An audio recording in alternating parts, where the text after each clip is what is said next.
का बबुआ, आज बड़ी खुश लागता रह। हाँ बाबा, खुशी के बात तो बढ़ले बा। आज हमार नौकरी लग गईल। अब दिल्ली जाके ज्वाइन करे के बा। नौकरी अब एजा ना रहबे। शहर के चकाचौंध आ धूल धुकर में पड़े के जरूरत नहीं है। काहे नौकरी करल चाहत रहीस? नौकरी करके का करबे? का बोला तारा बाबा?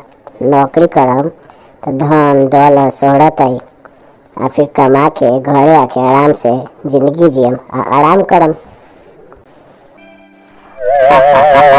हद बकलोल बारिश नु।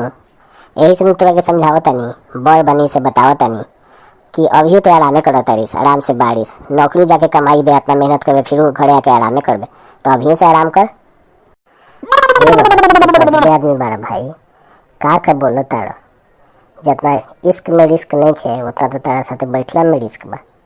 तू आज हमार नौकरी लागल, आज हमार नौकरी ले लेबा। तू तो घर दुआर नौकरी चाकरी सब छोड़ा के हमरा के अपंग बना देबो भाई। बाप रे बाप, गजबे गजबे बोलला। बड़ा रिस्क बा तारा साथे बैठे में। गोड़ लागत नहीं बाबा, हम चलतानी अब।